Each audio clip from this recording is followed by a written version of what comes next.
The morning air was cool as the young man climbed the stone steps toward the small temple nestled in the hills.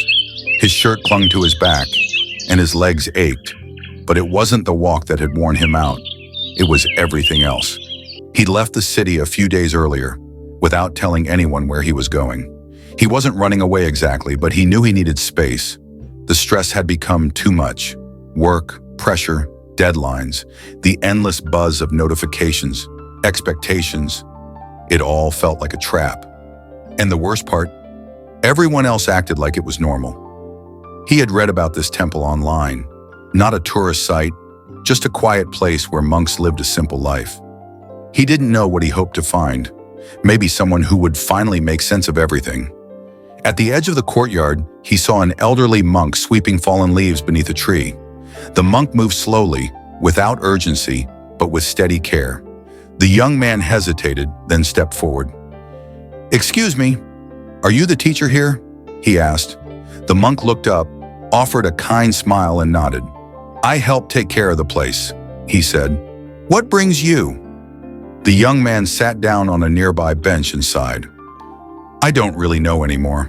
I thought I had everything figured out. Good job, decent apartment, friends, income. But lately I feel like I'm just existing, not living. It's like I'm stuck in this loop. Wake up, work, scroll my phone, sleep, repeat. And I hate it, but I don't know what else to do." The monk listened quietly, then said, "It sounds like you're asking something important." The young man leaned forward. "Do I have to leave everything behind? Become a monk? Is that what it takes to find peace?" "No," the monk said simply. "You don't need to become a monk, and you don't need to leave your job or your life. What you need to do is look honestly at how you're living it." The young man frowned. "I don't understand." The monk stood slowly and gestured for him to walk. They moved through the quiet temple grounds. A few monks were sweeping, watering plants, hanging laundry. No one spoke, but nothing felt rushed. "Most people," the monk said, "live entirely outside themselves. They're always reacting to stress, to noise, to problems, to wants. They never stop to ask, is this how I want to live?" "That's exactly how I feel," the young man said, "like I'm constantly reacting to everything." Cultivation, the monk continued, doesn't mean chanting or isolating yourself. It means paying attention. It means asking yourself, what am I really doing? Why am I doing it? What is it costing me inside? The young man nodded. "So it's about being more mindful?" "Not just mindful," the monk said, "intentional, honest. You can work in the city and still live simply, but most people try to keep achieving without ever stopping to ask what they're chasing. I think I was just hoping someone would give me an answer," the young man admitted. The monk smiled.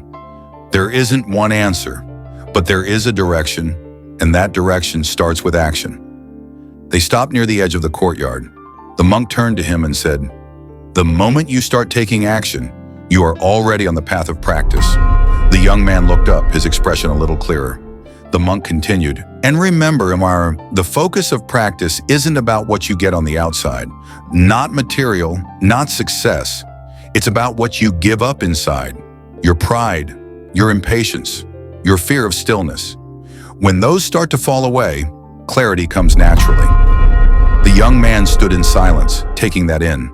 He wasn't suddenly enlightened. He didn't have it all figured out, but something in him felt just a little less tangled. He bowed lightly. "Thank you," the monk nodded. "Start small, one thing at a time, but start." And with that, the young man turned and walked back down the steps, not to run away from life, but to return to it with new eyes.